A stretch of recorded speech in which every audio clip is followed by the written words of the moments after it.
bivana n'uburemerezi bw'inyishu yawe. Nimwaguma muri jewe please, amajambo yanje akaguma muri mwebwe egala, musabe ico mugomba cyose kizobabera ko. Ukeneye umwana, ukeneye kubaka, ukeneye kwishurwa ejo nk'aya mango, mu kwezi gukurikira nk'aya mango, mu mwaka uza nk'aya mango, ibyawe bigiye kumenyekana kandi bose bazokumenya uriwe.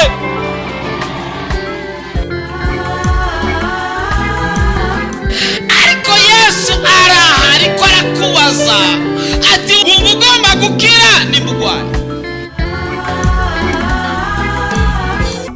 woba urusha, woba uremerewe, woba ufise ibibazo waburiye inyishu, woba ugomba kwakira Yesu Kristo nk'umwami n'umukiza w'ubugingo bwawe, woba ugomba kuvugana n'umukozi w'Imana Pasteur Jackson Nkeshimana, wo mwandikira ubutumwa bugufi kuri 76 96 96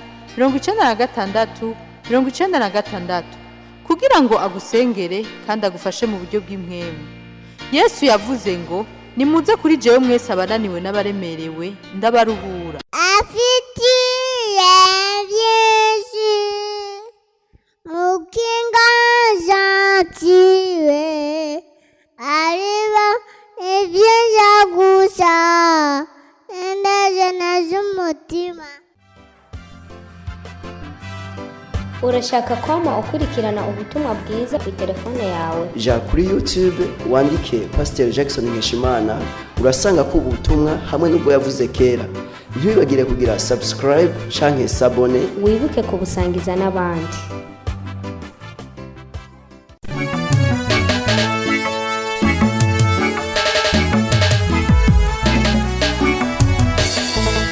Uno munsi tuza kwiga icambere kimwe mu bintu ndwi byo mu ijuru. Leo tutajifundisha kitu cha kwanza mu vitu 7 vya habari za mbinguni. Bitera matsiko yo kuzoja mu ijuru. Inaleta kujisikia kuingia mbinguni. Reka nakuremeshe ni acha nikufariji kwamba nubwo uzoteba gute muri iyi si, hata kama utakawia katika dunia hii, azogera igihe uyivemo. Itafika wakati uondoke katika dunia hii. Nase kukubwira kuzopfa, nilikataa kukwambia kwamba utakufa, utafariki, kuko wavumbona nabi, maana utaniona vibaya. Ariko ndakubwire ko inyuma y'imyaka 200 basi ndaguhe myinshi, lakini baada ya miaka 200 nikupatie miaka mingi. Twicaye ngaha nta numwe azoba hicaye. Sisi ambao tumeketi hapa hakuna yeyote. Nimba Yesu azoba ataraza hazoba hicaye abandi. Kama Yesu atakuwa bado hajaja hapata kwamba meketi wengine. Ariko imera nimeruka, lakini jinsi itakuwa vyovyote vile hazo urubanza, patakuwa hukumu rugaragaza aho uzoja kuba inyuma y'ubu buzima. Inazirisha mahali ambapo utakwenda kuishi nyuma ya maisha. Nifuza ko kwishura ikibazo umutima wawe. Nahitaji ujibu swali nafsi yako. Mbega ninapfa nzojahe? Je, nikifariki nitaenda wapi? Si Imana ijana abantu mu ijuru. Si Mungu anapeleka watu mbinguni. Sina Satani atwara abantu mu muriro. Sina shetani anapeleka watu motoni. N'umuntu wese nivyo yakoze nivyo bizomujanayo. Ni kila mtu kwa kazi alizozitenda ndizo zitampeleka mahali popote. Ibyifuzo by'Imana nuko twese twoja mu ijuru. Ahadi ya Mungu ama mawazo ya Mungu ni sote tuingie mbinguni. Ibyifuzo vya Satani nuko twese twoja mu muriro. Lakini mawazo ya shetani ni sote twende motoni. Ariko Imana igomba yuko tuja mu ijuru. Lakini kile ambacho Mungu anataka, anahitaji tuingie mbinguni. Ariko Imana yarahaye ubasha umuntu wese bwo guhitamo kimwe muri ivyo bibiri. Lakini Mungu akapatia nafasi mwanadamu kupita kuamua kimoja katika mambo mawili. Niyo mpamvu Imana itinjirira umuntu mu buzima. Ndio kwa maana Mungu haingilii mwanadamu katika maisha yake. Nta munsi n'umwe uzoshirinja ngaho ugira Imana ngo Mana ndisha. Hakuna siku utatia chakula mbele zako useme Mungu nilishe. Imana nizo kwigera kulisha nawo ushaka kugira mafungo y'iminsi 80. Mungu hata kulisha hata ufanye mafungo ya siku 80. Kuko irafisa aho yagarukirije. Maana Mungu anafasi ameshimamia. Akavuga ati je nzokora kugarukira kuri ibi. Akasema mimi nitatumika kiwango kufika hapa. Nawe uzokora kugeza kuri ibi. Na wewe mwanadamu utatumika kufikia hapa. Ikintu ushoboye gusaba gusa. Kitu naweza nikaomba ni kimoja. Nugusaba Imana igufashe izo guherezo ryiza. Ni kuomba Mungu akupe mwisho mzuri. kw'isi arahari. Machozi ulimwenguni yapo. Nimba utararira hari abantu bariko bararira. Kama hujawahi lia kuna watu wanalia hapo nje. Amagorwa ariho mw'isi. Taabu zipo duniani. Mbere urashaka kubagororotsi ariho menshi. Tena kwa watumishi wa Mungu, kwa wale ambao wamemwamini Mungu ndio mengi sana. Nubwo Imana ivuga ngo yabakiza yose, ijapokuwa Mungu anasema anawaponya yote, ariko marira arahari, lakini machozi yapo. Abantu barahemuka, watu wanabadilika, baraguhemukiye, wamekubadilikia. Ntihabuze nabo abo wahemukiye, na wewe pakosi wenye ulibadilikia. Amafaranga gahemuka, pesa huwa zinabadilika, ukayarondera, unayatafuna zitafuta, wewe ugatanga ruvyuka saa 2 saa 1 niwe yaronka, lakini unashangaa mtu anaamka saa 2 saa 3 ndio anapata pesa kuliko wewe. Wazindutse saa 10 mu gitondo niwe yaronse, wewe umeamka saa 11 alfajiri za asubuhi kupata ukasenga masengesho yo kwa kanga nayo kwa kangahe, unaomba maombi ya siku ngapi na siku ngapi, ariko kwa gatandatu ugasambana, lakini samedi unazini. Ukazobona kandi kamuntu gasanzwe katigera karagira n'amasengesho, unaona kama mtu kawaida akafanya hata maombi. Miaka 10 iraheze atanasambana, miaka 10 inaisha bila hazini. Isi ni ya marushu, dunia ni ya mchoko, amarira ruzi, machozi yanajaa dunia. Ibibi uri kurabona mu buzima bwawe, mabaya uko unayaona katika maisha yako, yagazigiye utangura no kwicuza impamvu wakijijwe. Panafika wakati unawaza sababu gani umeokoka. Hari umuntu agukorera ikibi, kuna mtu anakutendea mabaya, ukabona umenga nawe womwishura, unaona kama vile unaweza kumlipishia kisasi, agera kugomba kumwishura. Panafika kiwango unataka mlipisha, ukibuka ja jambo ry'Imana rivuga ati wabarikini wanao waudhi, unafika unakumbuka ile neno la Mungu yasema ngoheza gira babavuma cyangwa babanga. Bwana sede sana, amena.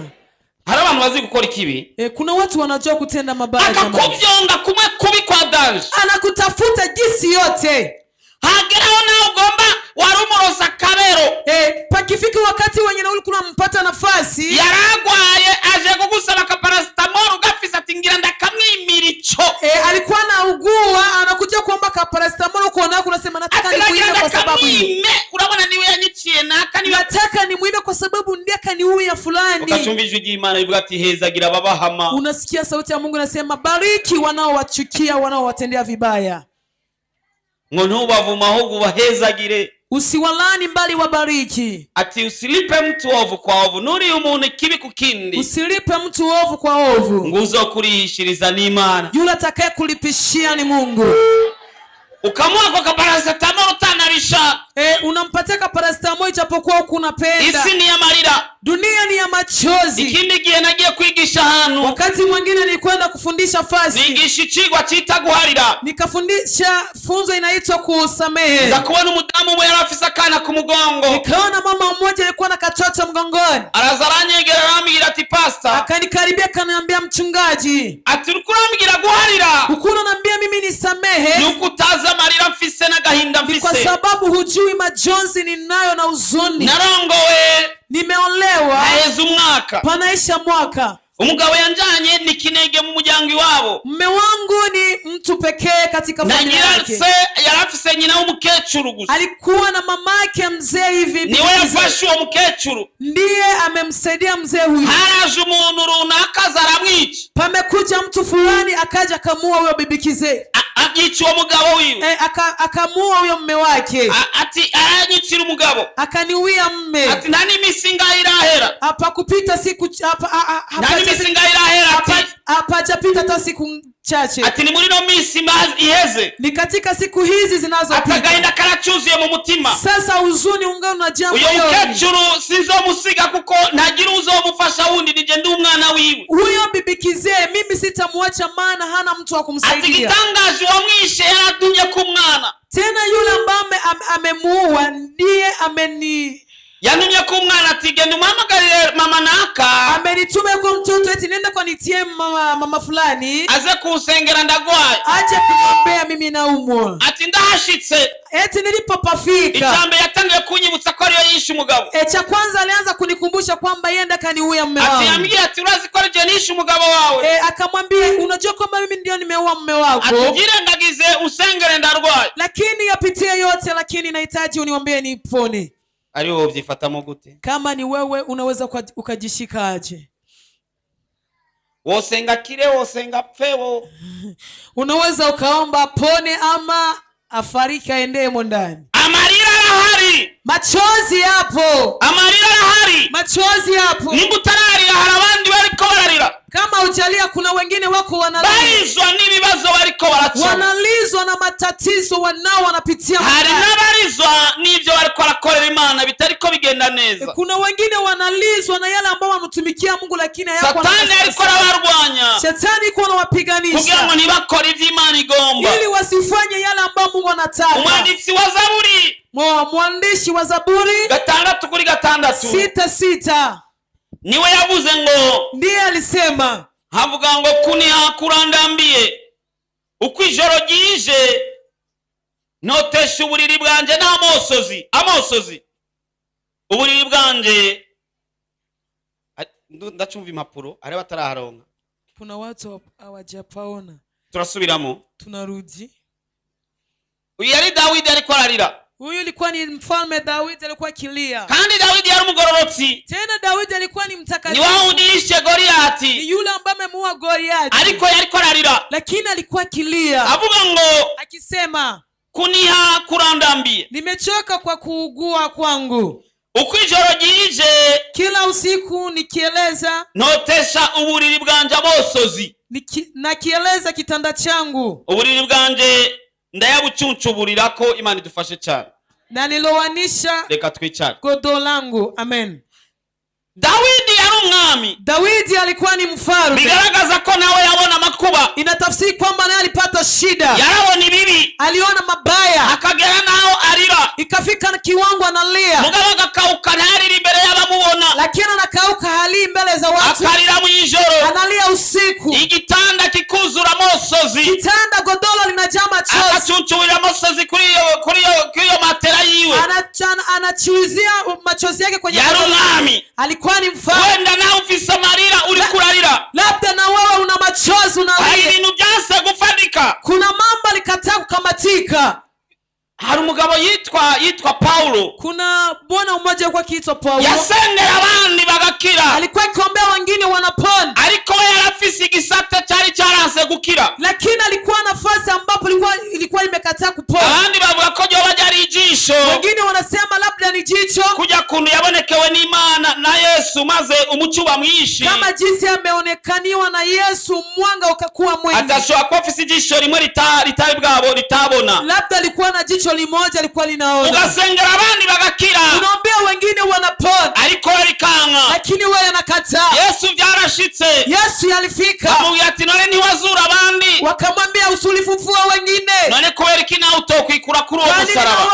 Na wewe usijitoe kwenye msalaba. Amarira arahari. Machozi yapo. Hari icyo wasengeye chance kwishurwa. Kuna kile uliombea kimekataa kujibiwa. Amarira arahari. Machozi yapo. Urashobora kutarira tukubona. Labda uwezi kulia tunaona. Ariko uri wenyine urazi kurira. Lakini ukiwa peke yako unajua kwamba unalia. Amarira arahari.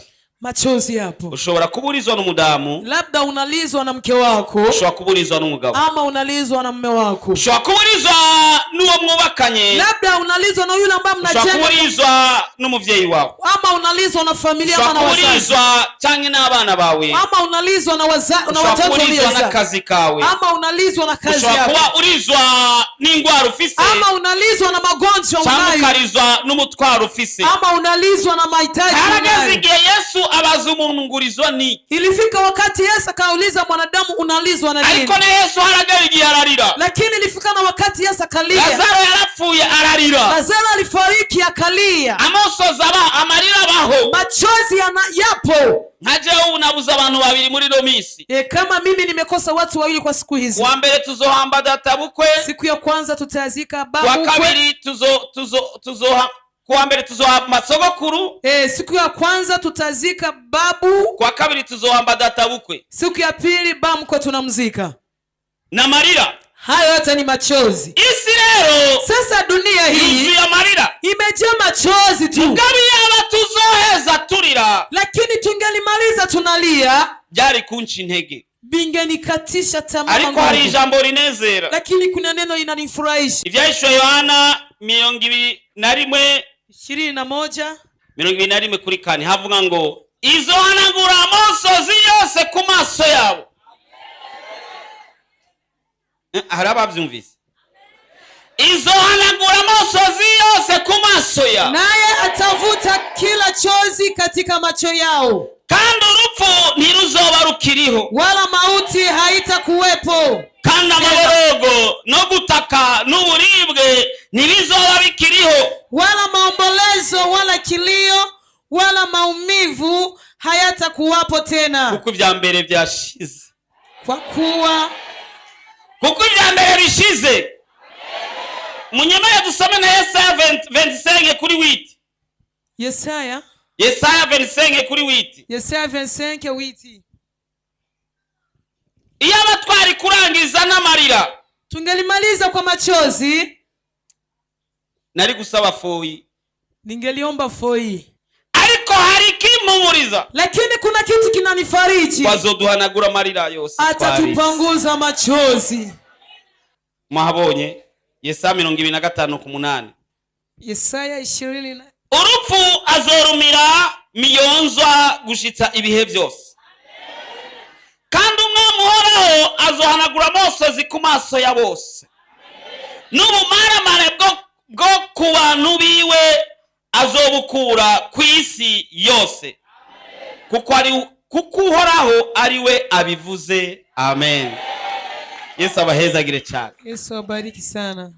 Reka nkubwire, acha nikwambie kimwe muchimani izokora tugeze mu ijuru, kimoja mwa kile ambacho Mungu atatenda tukifika mbinguni, azofata agatambara aduhanagura amoso, atakamata kitambaa cheupe atupanguze machozi, azoduhanagura amoso, atatupanguza machozi. Amasozi yose warize azohanagurwa, machozi yote umelia duniani yatapanguzwa. Rema ntiwihebure, wewe farijika, usikate, uzohanagurwa amoso. Ipo siku utapanguzwa machozi. Azohamagara amazina yacu, ataita majina yetu. Jack Kadim chenita bati present, niitike present.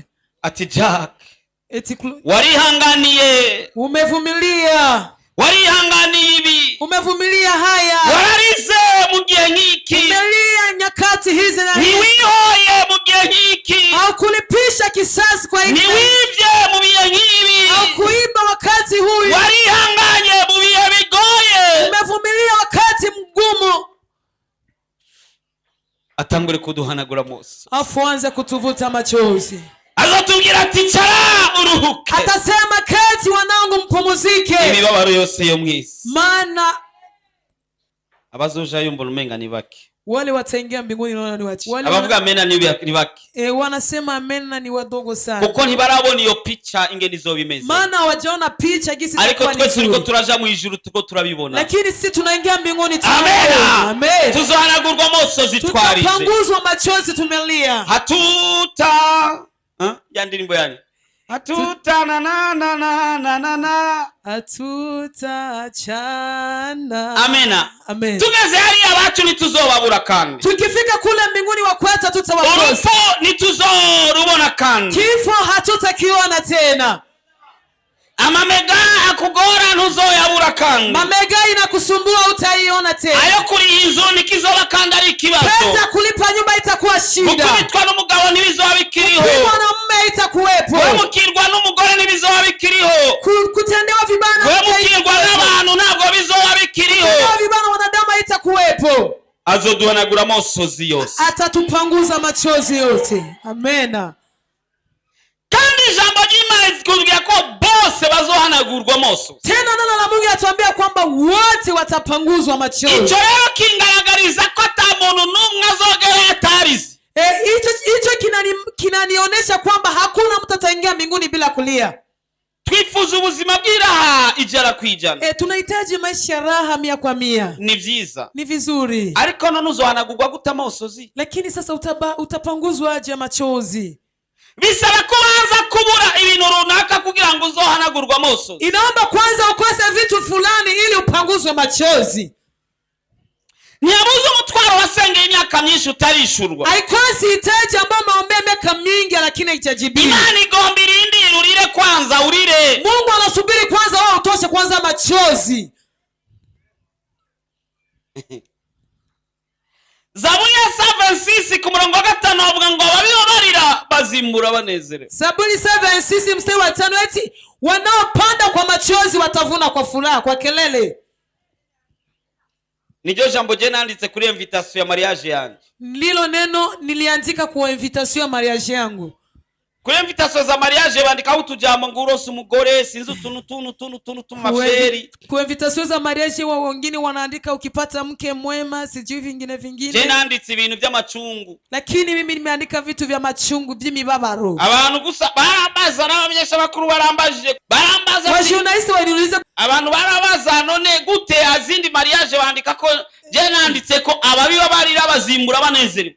Wengine wanaandika hivi na hivi lakini mimi nikaandika wanaopanda kwa machozi watavuna kwa kelele. Kuko ico gihe nari mu marira atagira uko angana. Maana nyakati hizo nilikuwa katika machozi mengi. Nari nahemukiwe n'abantu. Nilikuwa nimetendewa vibaya na wanadamu. N'abantu nari narizigiye. Watu ambao nimetumainia. Kandi nari narizigiye ko badashobora kumpemukira. Tena niliwatumainia kwa mtaniacha. Utumuhemukirwa n'umuntu utizigiye ko utaruzinanye nawe wasi tuvuge. Obora uachwe na mtu ambao kukuna tumainia ama kukuna ingumu ije uyiteguriye nibabaza. Ngumi kama inakuja umeshaiona hiumizi. Ariko umuntu aguserutse inyuma akagukubita ingumu irababaza cyane kurusha. Lakini mtu akikutokea nyuma na kupiga ngumu unaumia sana. Witeze ati nakano umwansi wanje agukoreye ikibi uracakira. Ukiwa ukijiandaa kwamba fulani ni adui yangu akikutendea kibaya unakipokea. Ariko umuntu wari witezemo ibyiza ukazubona avuyemo ibibi birababaza cyane. Lakini mtu ulikuwa unatumainia ndani mazuri unamwona ndani mabaya yanaumiza. Ikinezera muri vyose kinachonifurahisha kwa yote nuko kimwe mu byo mwijuru Imana ituwikene kuduhanagura amosozi. Ni kwamba kimoja mwamba ambao Mungu anatuwekea mbinguni ni kutupanguza machozi. Azotubwira ati icara uruhuke. Atatuambia keti wanangu mpumzike. Uruhuke imibabaro yose yo mwisi. Pumzika mchoko wote wa dunia. Imibabaro yawe yo mwisi yose uzoiruhurwa. Huzuni wote wa duniani utaupumzika. Amosozi warize yose. Machozi yote umelia duniani. Uzoyahanagurwa. Utapanguzwa na Kristo. Naona hujanielewa bwana. Ndabona nurana uraneza. Amosozi yose warize. Machozi yote umelia. Nacho bitwaye uko yarangana kose. Haijalishi machozi alikuwa azoyaguhoza. Mungu atayakunyamazisha. Azoguhanagura amosozi. Atakupanguza machozi. Utigeze uhanagurwa na mama wawe. Ambao kupanguzwa na mama yako. Utigeze uhanagurwa na papa wawe. Ambao kupanguzwa na baba yako. Utigeze uhanagurwa n'umukunzi wawe. Ambao kupanguzwa na utigeze uhanagurwa n'umwana wawe. Kupanguzwa na mtoto wako. Azoguhanagura amosozi. Atakupanguza machozi Yesu. Jandibwira rimwe na rimwe konzo mukubita kakofi ku bitugu. Mimi najiwaza sama ndampiga kakofi kama penzi kwenye mabega. Ndamubwira ati none Yesu wari urihe wa Musa? Nimwambie Yesu ile siku nilikuwa nateseka ulikuwa wapi? Kwani kutentervenye ujya mwanya nyene haja nyene. Kwa nini ukuonekana ufanye kazi ile saa ile? Hari isenga shuka menganirirenza ya mabati. Kuna wakati unaomba utafikiri haipiti kwenye manjanja. Hari usenga mu gishingo cyo kubona ibirwa senga hakazi bihushanya hubwo. Kuna wakati unaomba wakati ukunaomba vile ambao kunaomba panakuja tofauti. Abantu bakakwagiriza ibyaha utazi. Watu wanakuambia makosa ufanye. Bakakubwira utazi no gusenga. Wanakuambia kwamba hujui hata kuomba. Ni wihangane tu. Wewe vumilia tu. Umunsi uraje. Siku inakuja. Kandi sikure. Tena si mbali. Tuzohanagurwa amosozi twari. Ambapo tutapanguzwa machozi tumelia. Imana ni nyizigirwa. Mungu ni wa kuamini. Ntazibagira ibyiza wakoze. Mungu hata sahau mazuri uliyotenda duniani. Hapana. Imana ntizibagira ibyiza wakoze. Mungu hata sahau mazuri ulitenda duniani. Ikintu cyose wakoze kirandika. Kila kitu unafanya duniani kinaandikwa. Azoduhanagura amosozi. Atatupanguza machozi Kristo. Mugire muri kumwe tuzohanagurwa amosozi. Mwambie mwenzako tutapanguzwa machozi mbinguni. Mbwira ati igihe gishize sico gisigaye. Mwambie wakati unaokwisha sio ndio unaobaki. Mbwira ati ugiye guhanagurwa amosozi. Mwambie unakwenda kupanguzwa machozi. Haraka surprise Imana igira ikanaya yahanagura ukiri ngaha kwisi. Kuna ka surprise Mungu anatutendea anakupanguza machozi ngali duniani. Reka guhanagura ukiri ngaha kwisi. Acha kukupanguza hapa duniani sasa. Reka tangure kuguhanagura amosozi. amosozi ukiri hano achaanza kukupanguza machozi bose babibone wote wayajue bose babibone wote wayaone ubuzima bari bakuzimwo bubi bugiye guhinduka mu izina maisha rya Yesu. yalikuwa wadari mabaya yanakwenda kubadilishwa. Maisha haya ninapita tu, Hali hii ya sasa ni kwa muda tu, ushindi wangu ukaribu nami, mtetezi wangu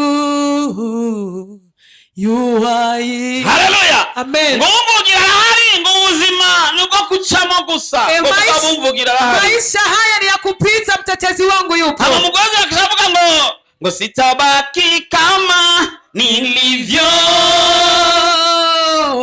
ngo sinzoguma ukundi. Sitabaki kama nilivyo.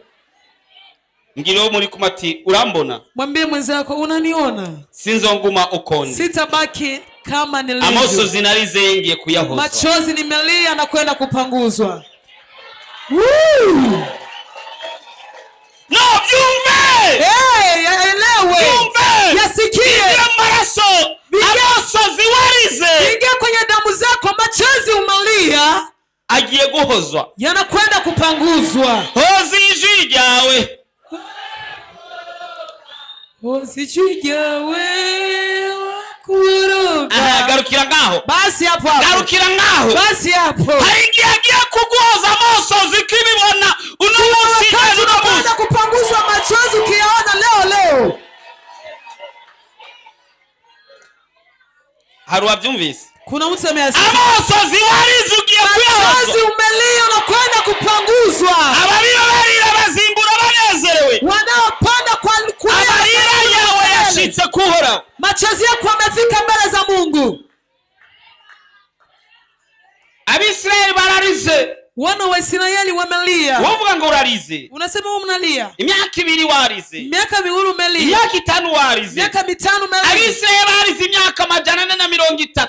Wana wa Israeli walilia miaka 430. Ukarinda upfa ukirira, Paka unakufa unalia tu. uwo wabyaye nawe akavyukira kurira, Na yule umezana anazaliwa analia tu. nawe akazovyara akazopfa akirira. Anayetazana anakufa analia. Wewe unasema umelia, Wewe unavuga ngurukura hivi. wewe nurarira. Wewe ujalia. Reka rero Imana ibakure mu buga muri Egiputa ngo ibajane mu gihugu cabo. Acha Mungu watoe kwenye Egiputi wao kwenye nchi ya ahadi. Ahantu bategeza kugenda imisi 11. Mahali ambapo wangetembea siku 11. None ahantu ugenda imisi 11 ni nkungani Kigali ndibaza n'amaguru. Ni kama hapa kama Kigali. Ni nkungani Kigali. Ni kama hapa na kama Kigali. Bakachoga ni myaka 40. Wanapatembea miaka 40. Umuntu atarashikana imyaka 40 y'amavuko ashira ukuboko hejuru. Mwenye hajafikisha miaka 40 atie mkono tu.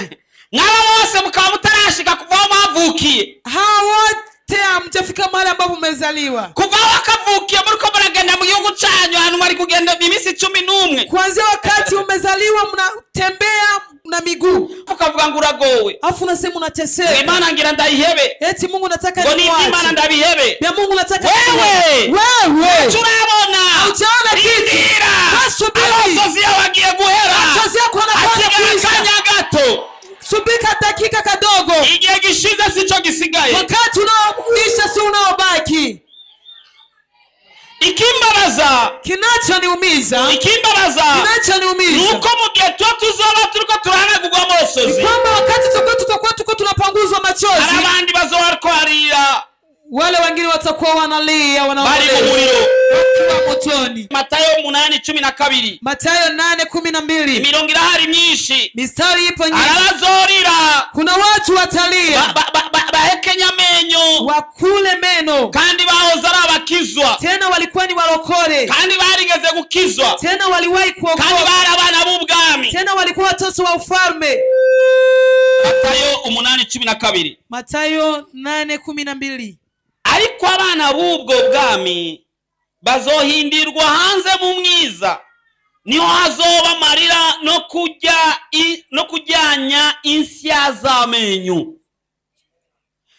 yari Yesu yarahejeje gukiza umukozi w'umukomanda. Hapa Yesu alikuwa anamaliza kuponya mtumishi wa komanda. Uyo mukomanda yarafise kwizera kudasanzwe. Huyo komanda alikuwa na imani sio kwa Ama kawaida. Yesu acavuga ati murabona uyu munyamahanga. Afu Yesu akasema mnaona huyu mtaifa ingene yizeye jinsi ameamini, ariko mwebwe mwanga kwizera. lakini nyinyi mnakataa kuamini. Rindira. Subirini. Mwarabana b'ubwami. Eti nyinyi watoto wa ufalme Muzosanga muhindiwe hanze. mutakuta mumefukuziwa nje. Mutangure kurira. Muanze No kulia kujanya isya z'amenyo. na kusaga meno. Barasede sana. Amena. Bwira Imana iguhe iherezo ryiza. Ambia Mungu akupe mwisho mzuri.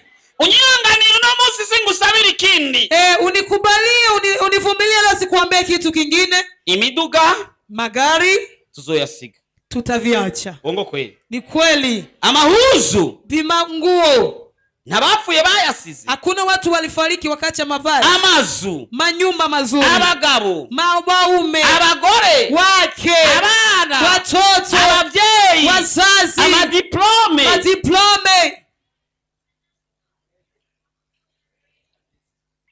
zibunze mu mazu zinganiki. Zinakaa kwenye majumba za watu zinapatapata aje. Amakonte basize buzuje. Makonte waliacha wanajaza. Muri Amerika barigeze kugira amatoza y'amakonte y'amahera atagira beneyo. Amerika walifanya uchunguzi wa pesa ambazo hazina wenye nazo. Basanze mamiliyardi na mamiliyardi y'amadolari amahera atagira beneyo basize bayataye aho barapfuye. Walikuta ni mamiliyardi na mamiliyardi y'amadolari watu wamekufa wameziacha. Hadi umuntu agira kakonte ntabwira umugore canke ntabwira abana. Ile wakati mtu anakuwa na kakonte hambii mke ama watoto. Akachapa giturumbuka. Afu anakufa ghafla. Ni bingana twasize. Ni mangapi yapatapata aje tumeacha. Mugakiza. Ili tuje katika wokovu. Mugakiza nao aribyo wari wifuza gushikako ntabyo uraronka. Katika wokovu kuna mambo litaka kufikia kwa lakini hujapata. Ariko ni hagarubusi. Lakini kifika siku uzohanagurwa amosozi y'ibyo byose wasize. Machozi yote ambayo umeacha.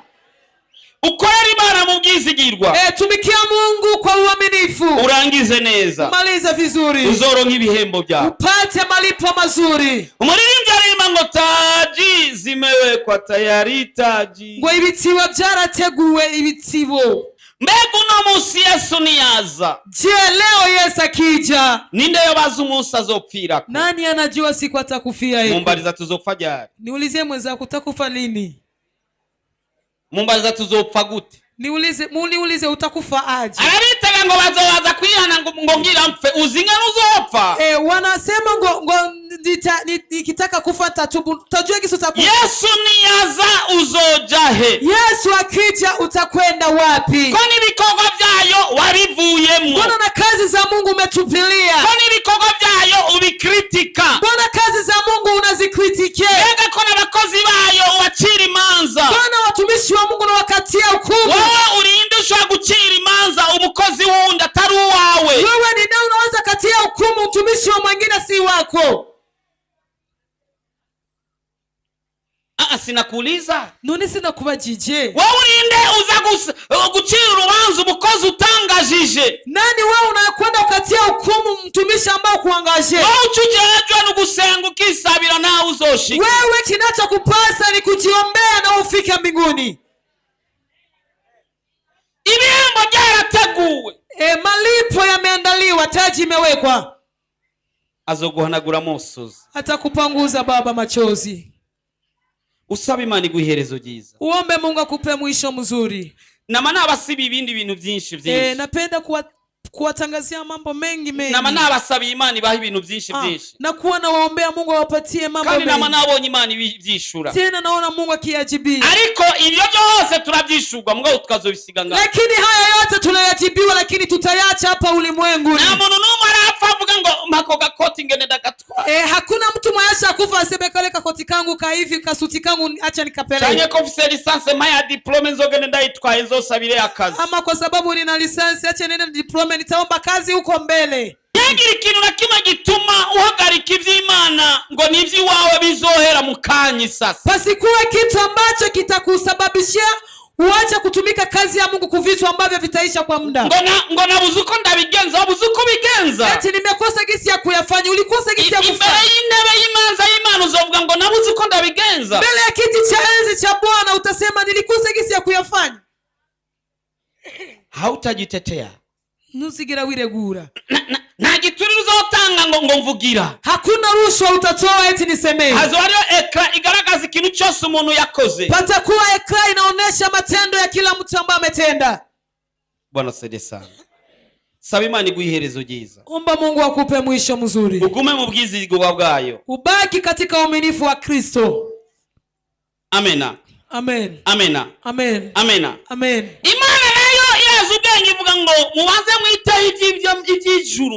Mungu naye ana akili anasema anzeni kwanza kutafuta ufalme wa mbinguni. Hama ibindi bizokongerwa Mungu. Mengine nayo tutazidishiwa.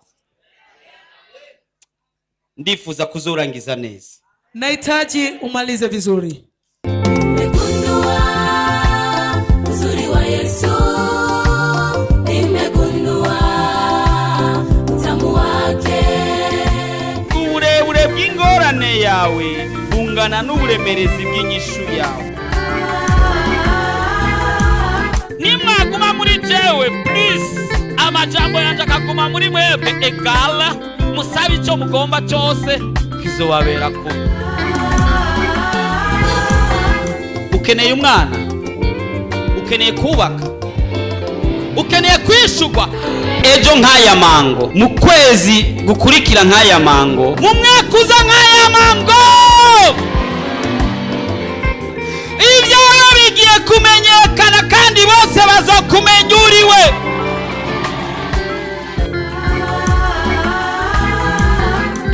Ariko Yesu araha, ariko arakubaza ati ugomba gukira nimugwane.